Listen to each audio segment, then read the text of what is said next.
नमस्कार, मैं हूं दिव्या। डेली यूपी में आपका स्वागत है। आज है 22 अगस्त, दिन मंगलवार। खबरों की ओर बढ़ने से पहले एक नजर सुर्खियों पर। यूपी में छात्रवृत्ति और शुल्क भरपाई के लिए 75% बायोमेट्रिक हाजिरी हुई अनिवार्य। अब गोरखपुर में मशीनों के जरिए सड़कों की होगी सफाई, सीएम योगी ने दिखाई हरी झंडी। यूपी में युद्ध स्तर पर सड़कों को गड्ढा मुक्त करने की चलेगी तैयारी। यूपी में मोरंग, बालू और गिट्टी से जुड़े ठेकेदारों पर जीएसटी का कसेगा शिकंजा। देश के विकसित राज्यों में शामिल हुआ उत्तर प्रदेश। चलिए अब बढ़ते हैं उत्तर प्रदेश के अब तक के 25 बड़ी खबरों की ओर विस्तार से। उत्तर प्रदेश स्टाफ नर्स के 2240 पदों पर निकली भर्ती। उत्तर प्रदेश स्टाफ नर्स के 2240 पदों पर भर्ती निकली है। आवेदन करने की अंतिम तारीख 21 सितंबर 2023 है। उम्मीदवार की न्यूनतम आयु 21 वर्ष वहीं अधिकतम आयु 40 वर्ष होनी चाहिए। साथ ही दिव्यांगजनों की अधिकतम आयु 55 वर्ष होनी चाहिए। इच्छुक अभ्यर्थी इसके आधिकारिक वेबसाइट uppsc.up.nic.in पर जाकर आवेदन कर सकते हैं। यदि इसके शैक्षणिक योग्यता की बात करें तो उम्मीदवार को GNM, BSc nursing, MSc nursing की डिग्री और यूपी नर्सिंग काउंसिल में रजिस्ट्रेशन का प्रमाण पत्र होना जरूरी है। यूपी में छात्रवृत्ति और शुल्क भरपाई के लिए 75% बायोमेट्रिक हाजिरी हुई अनिवार्य। राज्य में आगामी वर्ष से 75% बायोमेट्रिक हाजिरी को छात्रवृत्ति और शुल्क भरपाई के लिए अनिवार्य कर दिया गया है। वे सभी शिक्षण संस्थान जो इंटरमीडिएट से ऊपर है वहां यह नियम लागू किए जाएंगे। वहीं सरकारी प्रवेश प्रक्रिया के जरिए यदि कोई छात्र एक कोर्स को बीच में ही छोड़कर दूसरे कोर्स में जाते हैं तब भी छात्रवृत्ति और शुल्क भरपाई की सुविधा बंद नहीं की जाएगी। इसे लेकर नियमावली तैयार हो चुकी है। उम्मीद है कि यह अगले सप्ताह से लागू हो जाएगी। बता दें कि हर वर्ग से 50 लाख से भी ज्यादा छात्र हर साल इस योजना का लाभ उठाते हैं। उत्तर प्रदेश पर्यटन में आज हम बात करेंगे बरेली के अलखनाथ मंदिर के बारे में। यह मंदिर बरेली के प्रसिद्ध मंदिरों में से एक है जो कि नागा साधुओं का सबसे पसंदीदा धार्मिक स्थल है। यह मंदिर भगवान शिव को समर्पित है। दूर दूर से लोग यहाँ जलाभिषेक और पूजा के लिए आते हैं। ऐसी मान्यता है कि यह सच्चे मन से भक्ति करने पर भक्तों की मनोकामना पूरी होती है। इस मंदिर का इतिहास 100 वर्ष पुराना है। यहाँ पर भगवान सूर्य और नवग्रह को भी स्थापित किया गया है।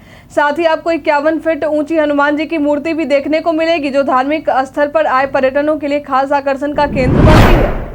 राम मंदिर के सुरक्षा को लेकर सीएम योगी ने दिए निर्देश। अयोध्या में भव्य राम मंदिर का निर्माण कार्य अभी जारी है। अब इसी कड़ी में राम मंदिर के सुरक्षा व्यवस्था व विकास के अन्य परियोजनाओं की समीक्षा सीएम योगी द्वारा की गई। तेजी से निर्माण कार्य को देखते हुए सीएम योगी ने राम मंदिर के सुरक्षा व्यवस्था को अगले महीने से उत्तर प्रदेश विशेष सुरक्षा बल के हवाले कर दिया है। साथ ही पूरे शहर को तेजी से सजाने संवारने के कार्य का निर्देश दिया है। साथ ही सीएम योगी द्वारा कहा गया है कि मंदिर के साथ श्रद्धालुओं व पर्यटकों की सुरक्षा सरकार की सर्वोच्च प्राथमिकता है। उत्तर प्रदेश पहचान में आज हम बात करेंगे पवित्रा पूनिया के बारे में। इनका जन्म 22 अप्रैल वर्ष 1986 में उत्तर प्रदेश में हुआ था। ये पेशे से एक भारतीय अभिनेत्री हैं। इन्होंने अपनी प्रसिद्धि बालवीर, रिटर्न, लव यू जिंदगी और बिग बॉस के 14वें सीजन जैसे प्रसिद्ध टेलीविजन शो से पाई। बालवीर रिटर्न्स में पवित्रा तिमनासा नाम की एक दुष्ट रानी की भूमिका में नजर आई थी। वहीं लव यू जिंदगी में गीत ढिल्लों की भूमिका में नजर आ रही थी। ये साल 2009 में एमटीवी के प्रसिद्ध रियलिटी शो स्प्लिट्स विला में भी आ चुकी हैं। लाइफ ओके के रियलिटी शो वेलकम बाजी मेहमान नवाजी में भी पवित्रा हिस्सा ले चुकी हैं। वहीं फिल्मी दुनिया में ये मुकुल मिश्रा के निर्देशित फिल्म सिद्धार्थ लव लस्ट पीस में भी अभिनय कर चुकी हैं। अब गोरखपुर में मशीनों के जरिए सड़कों की होगी सफाई। सीएम योगी ने दिखाई हरी झंडी। बीते ही दिनों सीएम योगी गोरखपुर आए जहां उन्होंने मंदिर में आयोजित 2 दिवसीय राज्य स्तरीय कुश्ती प्रतियोगिता में विजेताओं को पुरस्कृत किया। साथ ही शाम के समय उन्होंने नगर निगम के 15 ट्रैक्टर ट्रॉली के अलावे सड़क सफाई करने के लिए 2 रोड स्वीपिंग मशीन वाली गाड़ी को हरी झंडी दिखाई। हालांकि रात्रि विश्राम के बाद आज सीएम योगी लखनऊ के लिए रवाना हो जाएंगे। बता दें कि अब गोरखपुर में सड़क के साफ सफाई में मशीनों का सहारा लिया जाएगा।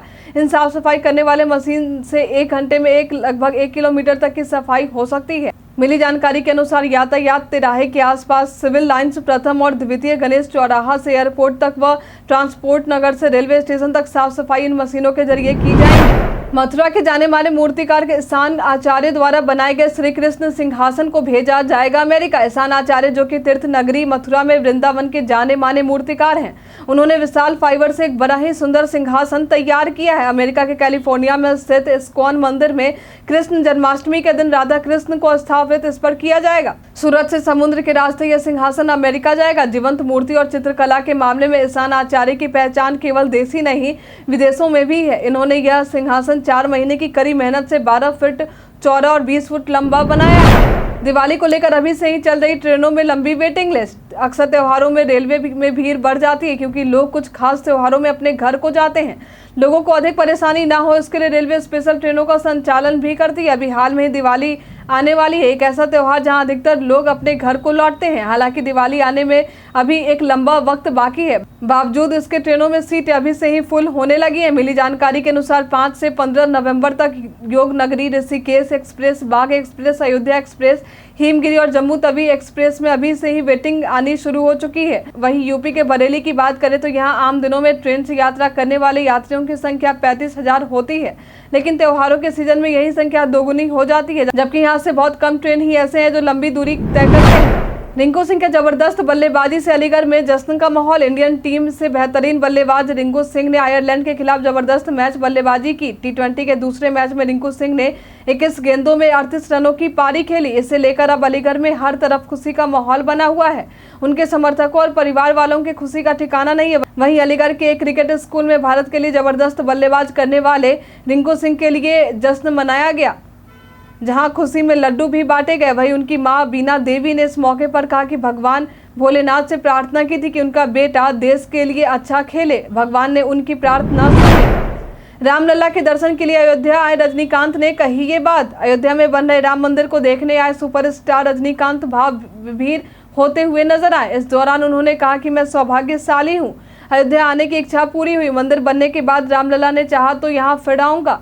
बता दें कि रजनीकांत अपनी पत्नी लता के साथ अयोध्या पहुंचे थे। यहां आते ही उन्होंने सबसे पहले श्री हनुमान के दर्शन किए, फिर राम जन्मभूमि जाकर रामलला की पूजा अर्चना की। शिक्षक भर्ती निरस्त मामले में शुल्क वापसी के लिए बीएसए और डाइट प्राचार्य को चेतावनी पत्र। यूपी में 72,825 शिक्षक भर्ती निरस्त हो गई थी, जिसे लेकर अभ्यर्थियों ने शुल्क वापसी के लिए जिला शिक्षा प्रशिक्षण संस्थान में शुल्क वापसी को लेकर आवेदन किया था। इन अभ्यर्थियों की जानकारी बेसिक शिक्षा परिषद के सचिव प्रताप सिंह बघेल ने बीएसए और डाइट प्राचार्य से मांगी थी, लेकिन जिन बीएसए और डाइट प्राचार्यों ने अब तक जानकारी नहीं दी है, उन्हें अब चेतावनी पत्र जारी कर दिया गया है। साथ ही कहा गया है कि यदि उन्होंने डेटा नहीं भेजा तो शुल्क वापसी उनके वेतन से किया जाएगा। यूपी में डीजीपी ने वारंट का तामील कराने के लिए नोडल अफसरों की मांगी सूची। विभिन्न न्यायालयों से जारी होने वाले वारंट का तामीला कराने के लिए नोडल अफसर नामित करने का निर्देश डीजीपी विजय कुमार द्वारा दिया गया है। नोडल अफसरों की सूची की मांग भी सभी जिलों और पुलिस कमिश्नरेट से डीजीपी विजय कुमार द्वारा की गई है। डीजीपी द्वारा जारी हुए सर्कुलर में कहा गया है कि वारंट तामीला की व्यवस्था के पर्यवेक्षण के लिए कमिश्नरेट स्तर पर अपर पुलिस उपायुक्त या सहायक पुलिस आयुक्त एवं जिला स्तर पर अपर पुलिस अधीक्षक या पुलिस उपाधीक्षक को नोडल अफसर नामित किया जाएगा।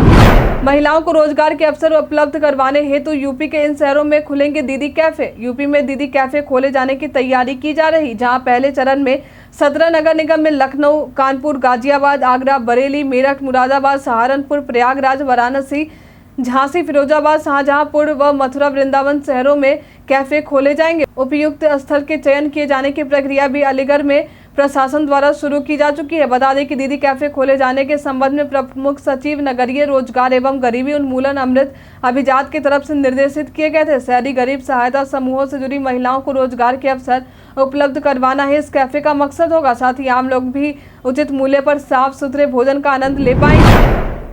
उत्तर प्रदेश के मौसम का मिजाज। चलिए अब जानते हैं उत्तर प्रदेश के मौसम के मिजाज के बारे में। पश्चिमी उत्तर प्रदेश के लगभग सभी स्थानों तथा पूर्वी उत्तर प्रदेश के अनेक स्थानों पर बारिश या गरज के साथ बौछारें पड़ने की संभावना है। साथ ही राज्य के 1 या 2 स्थानों पर मेघ गर्जन तथा आकाशीय चमक होने की संभावना है। वहीं पश्चिमी उत्तर प्रदेश के 1 या 2 स्थानों पर भारी से बहुत भारी बारिश व उत्तर पूर्वी प्रदेश के 1 या 2 स्थानों पर भारी बारिश होने की संभावना है।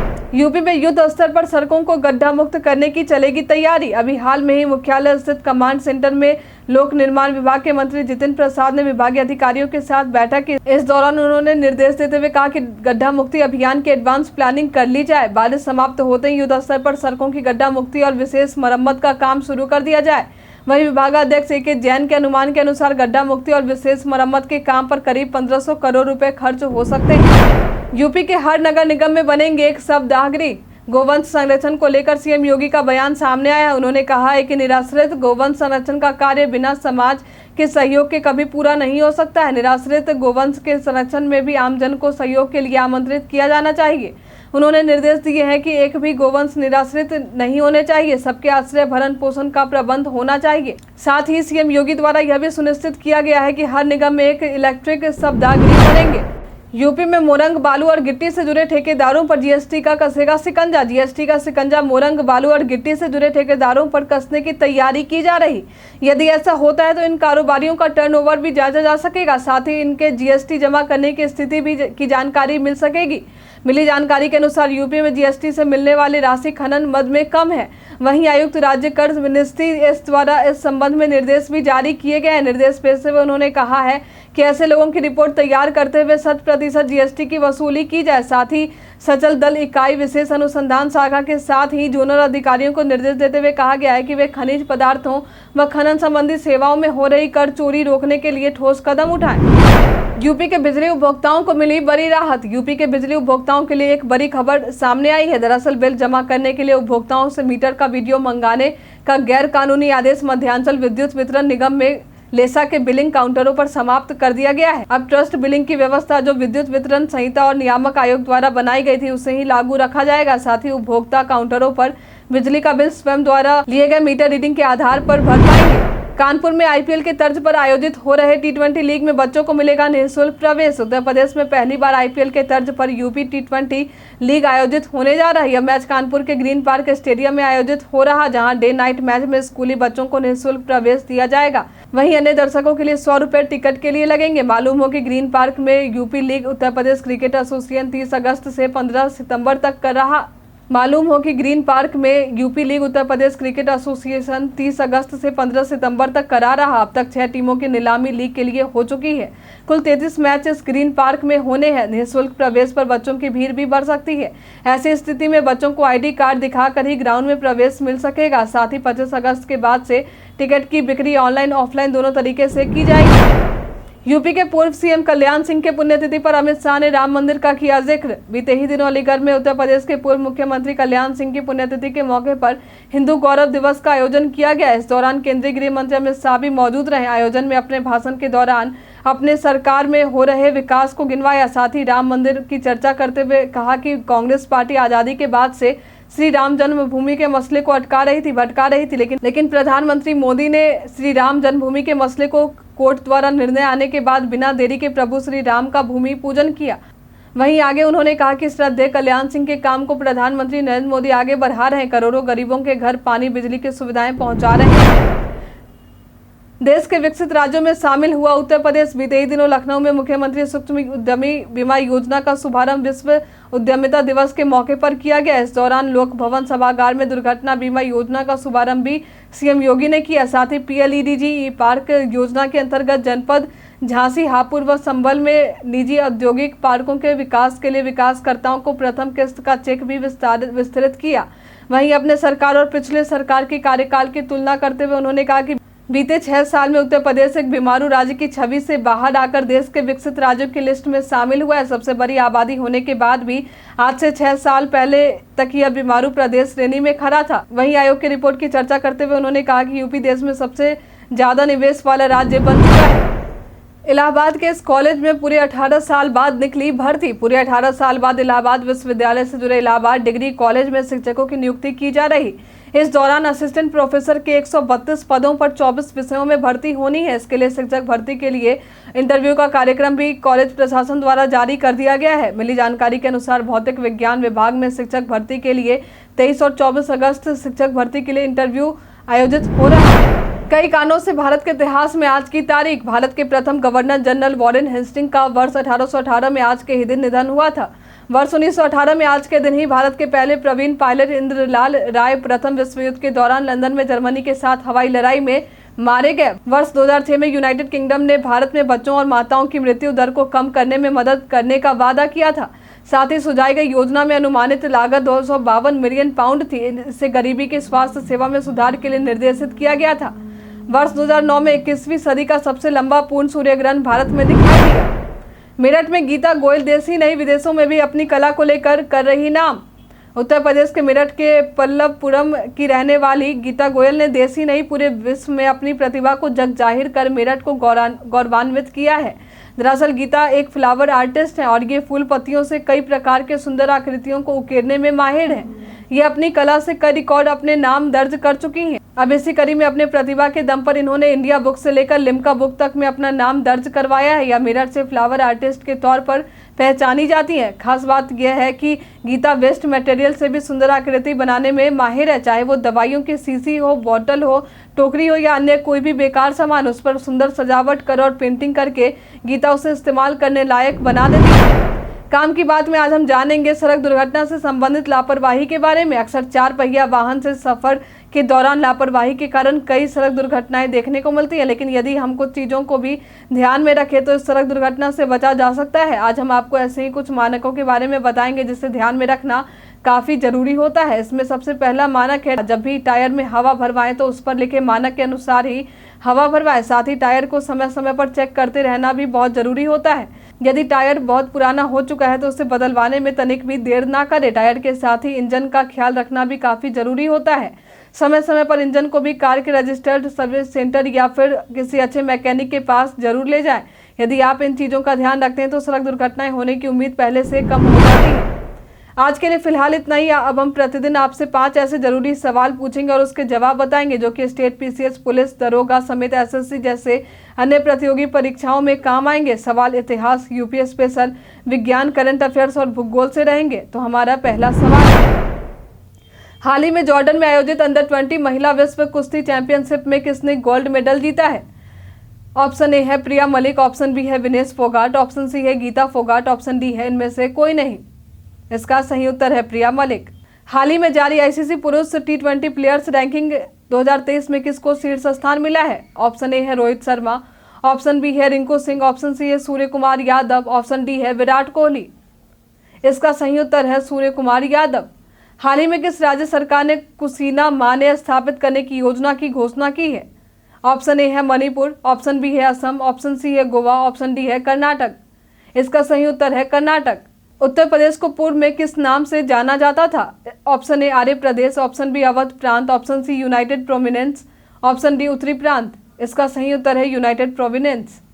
उत्तर प्रदेश में नागों का प्रधान केंद्र कौन सा था? ऑप्शन ए है तक्षशिला, ऑप्शन बी है सारनाथ, ऑप्शन सी है कौशाम्बी, ऑप्शन डी है मथुरा। इसका सही उत्तर है मथुरा। सवाल जवाब के दौर अब समाप्त होते हैं। उत्तर प्रदेश के तमाम खबरों के साथ बने रहने के लिए देखते रहें डेली यूपी। और साथ ही अगर आप यूट्यूब से देख रहे हैं तो चैनल को सब्सक्राइब करें, और अगर आप फेसबुक से देख रहे हैं तो पेज को लाइक करना ना भूलें। और हाँ, आप उत्तर प्रदेश के जिस भी क्षेत्र से देख रहे हैं उस क्षेत्र का नाम हमें हमारे कमेंट सेक्शन बॉक्स में लिखकर जरूर बताएं। धन्यवाद।